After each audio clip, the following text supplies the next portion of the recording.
Querido que nos encontramos, convido a fechar nossos olhos e falarmos com nosso Deus. Pai querido, Pai celestial, nós te adoramos e rendemos louvores a Ti. E agora, neste momento, pedimos para que a Tua palavra venha falar conosco. Que o Divino Espírito Santo nos conduza ao entendimento da Tua palavra. E que juntos possamos aprender a mensagem que isso tem para nós esta noite. Esse é o nosso pedido a Ti. E também o nosso agradecimento. Em nome de Cristo Jesus. Amém. Boa noite a todos. Com muita alegria nós estamos aqui juntos para podermos estudar e aprender mais sobre a palavra do nosso Deus. Eu sou da Igreja de João Paulo II, meu nome é Davi. E é uma grande alegria estar aqui com vocês. Eu convido agora a gente pegar nossas Bíblias e irmos para o Evangelho de Mateus. O capítulo é o capítulo 3, o versículo é o versículo 17. Jesus, nesse capítulo, muitos de nós já conhecemos, há o batismo de Jesus. E nesse batismo de Jesus acontece algo que até então nunca havia acontecido.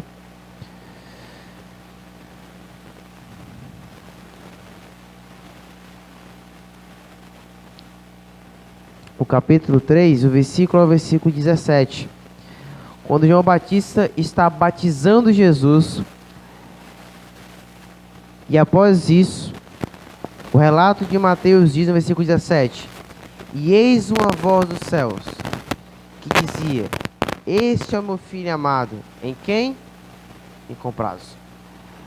Quando Jesus é batizado, os céus se abrem, uma pomba desce, e é dito a palavra: Este é o meu filho amado, em quem me comprazo. Através de Cristo, nós entendemos algo que vai ser trabalhado em todo o ministério de Jesus. Isso vai trabalhar que todos nós, a partir dele, somos filhos de Deus. Nós também somos filhos amados de Deus. Através de Cristo, nós temos a oportunidade de sermos filhos amados de Deus. E é isso que o apóstolo Paulo vai trabalhar na maioria de suas cartas. E hoje a carta que nós iremos meditar é a carta de Romanos, o capítulo 8, versículo 12. E entendemos um pouco mais sobre essa questão de sermos filhos de Deus. O porquê e como Cristo nos dá a oportunidade e nos concede de sermos filhos de Deus e sermos chamados. De que isso acontece? Por quê? Por qual motivo? E lá em Romanos capítulo 8, Paulo vai trabalhar justamente essa questão de filhos e herdeiros de Deus.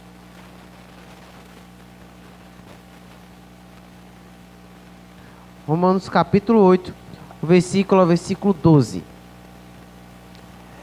Justamente nesse capítulo e desses versículos do 12 até o 17, Paulo irá trabalhar essa questão de sermos filhos e herdeiros de Deus.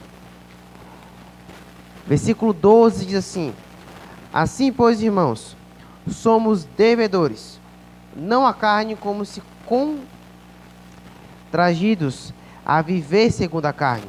Porque se viveis segundo a carne, caminhais para a morte. Mas se pelo Espírito modificastes os efeitos do corpo, certamente vivereis. Paulo aqui nada mais está falando de uma transformação.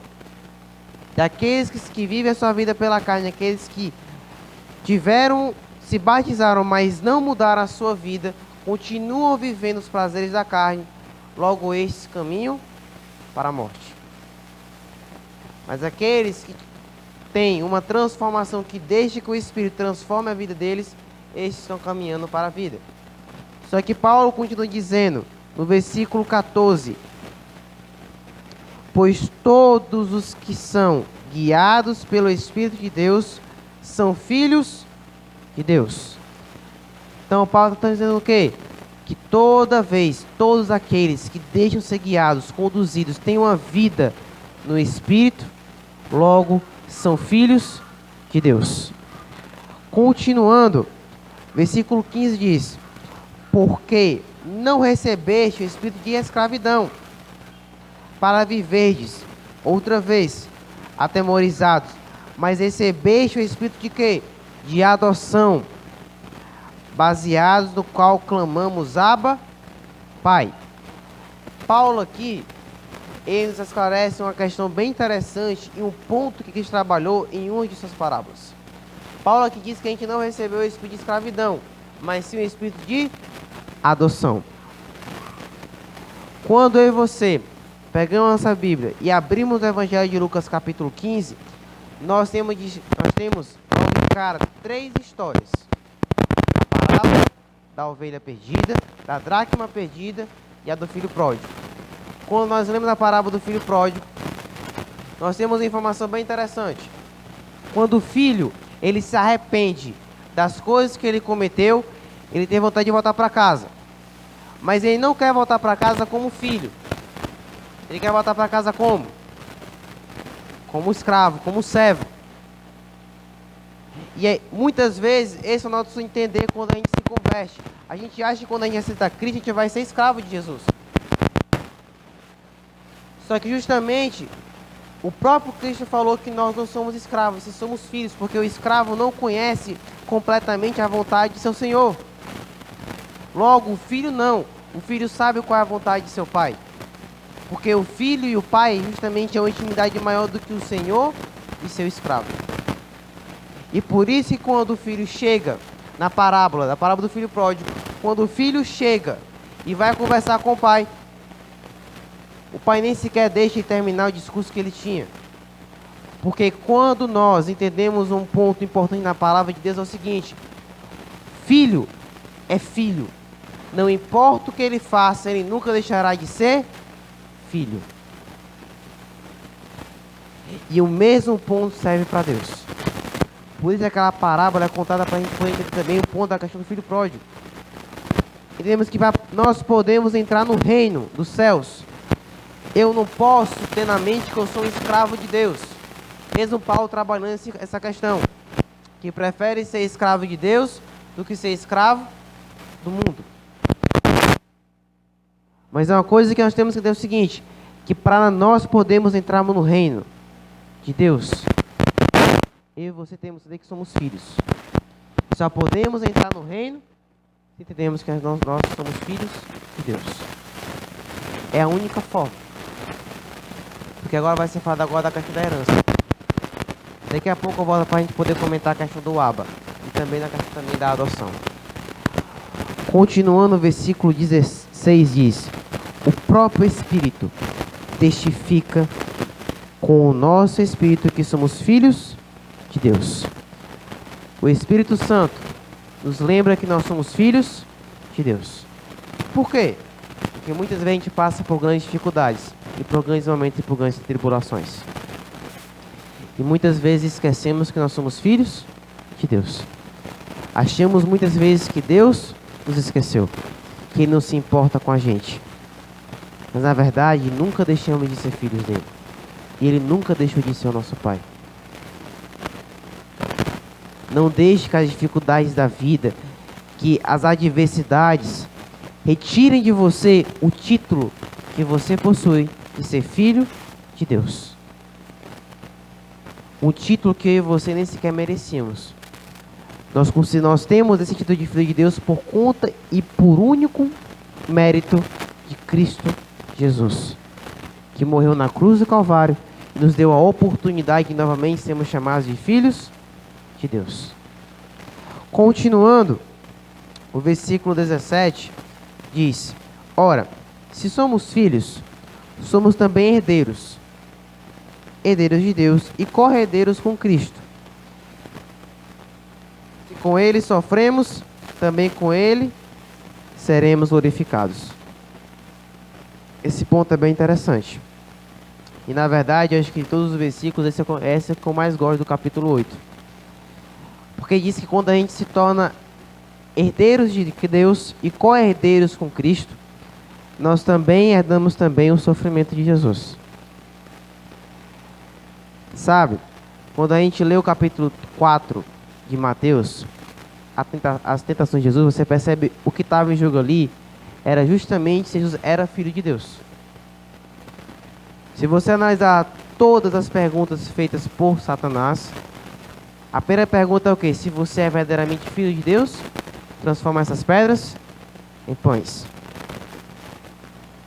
Segunda tentação, quando Satanás pega Cristo no pináculo, leva ele até o pináculo, a parte de cima, e fala: está escrito que os anjos irão te proteger, porque tu és filho de Deus. E a terceira também, falando de adoração, mas também falava também que ele era filho de Deus. Todas as citações estavam ligadas para saber se Cristo era ou não filho de Deus. E como Cristo sofreu, nós também iremos sofrer. Nós não estamos a par do sofrimento. Então a grande questão é o quê? É que nós, muitas vezes, e Paulo vai trabalhar também em suas cartas, nós focamos apenas nas perdas. A gente nunca foca naquilo que de fato é importante. A gente se prende simplesmente às perdas que a gente vai ter. Para você ter uma ideia, quando a gente vai pregar sobre Jesus, a gente vai falar sobre Cristo, as primeiras coisas que as pessoas gostam de pontuar, as mudanças que vão acontecer e as coisas que você vai ter que deixar. Como se aquilo fosse motivo para você poder desistir da fé. E muitas vezes esquecemos tudo aquilo que Cristo rejeitou para poder morrer em nosso lugar. Ele rejeitou a glória, rejeitou a adoração dos anjos, rejeitou tudo aquilo que para nós poderia ser luxo, ele rejeitou, por amor à humanidade. E como os filhos de Deus, o que Deus pede da gente é que a gente faça a mesma coisa. Que a gente não foque nas perdas. Que a gente entenda que se a gente vai sofrer, a gente não vai sofrer sozinho. Quando a gente se converte para o cristianismo, quando a gente aceita Cristo, quando a gente vive a nossa vida de acordo com a palavra de Deus, quando a gente entende a importância de Jesus na nossa vida, nós temos o companheiro para toda hora e para todo momento. Não foi isso que ele falou? Eis que eu estou convosco todos os dias até a consumação dos séculos. Então, ele prometeu estar com a gente todos os dias. Agora só falta eu e você termos a coragem de buscar a presença dele. E agora eu vou pontuar a questão do Abba. Quando a Bíblia fala que nós recebemos esse espírito de adoção, é porque justamente quando Cristo morre na cruz do Calvário, Deus novamente nos chama de filhos. Mas muitas vezes nós não temos e não aproveitamos o prazer de estarmos em um relacionamento com o nosso Pai.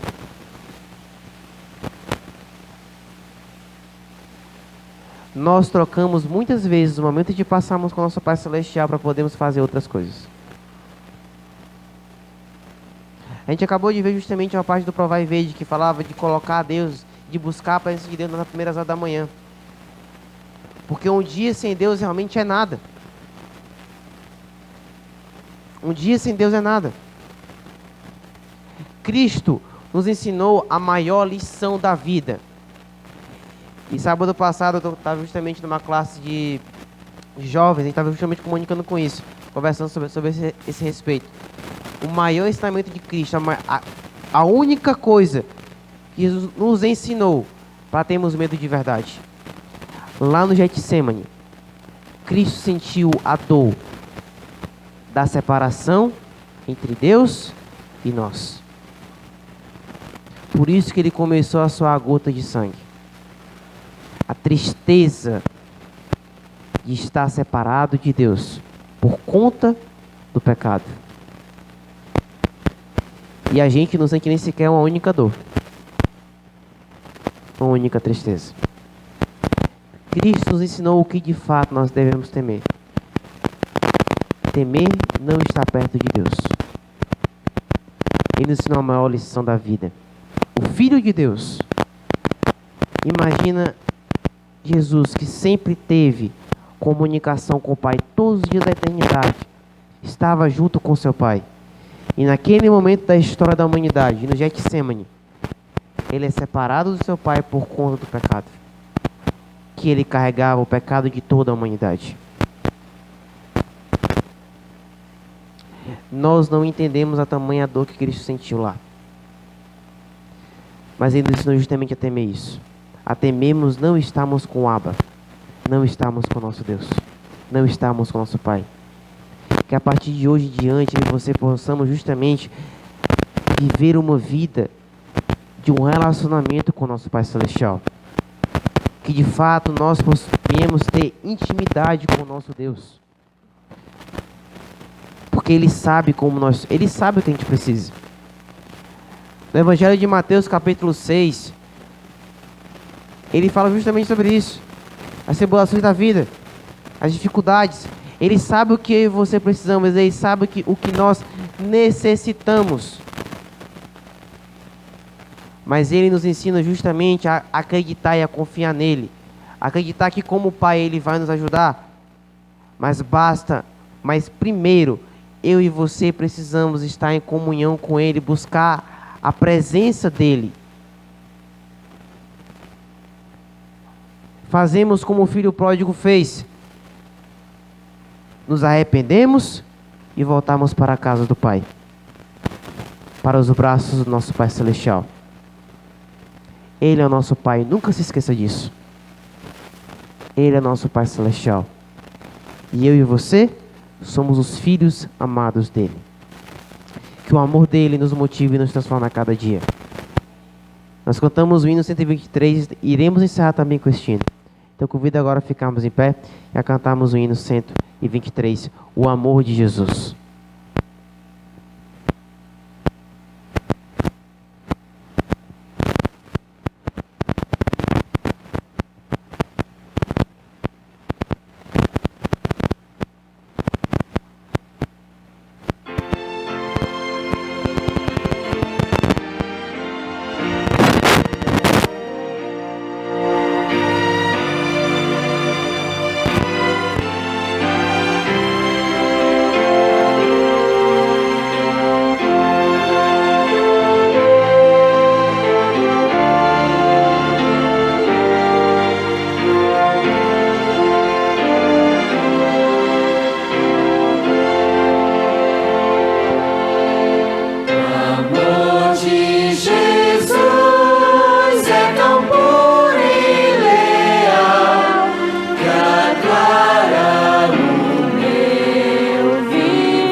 nunca se esqueça, eu e você somos filhos amados do nosso Deus. E Ele é o nosso Pai Celestial e sempre será o nosso Pai.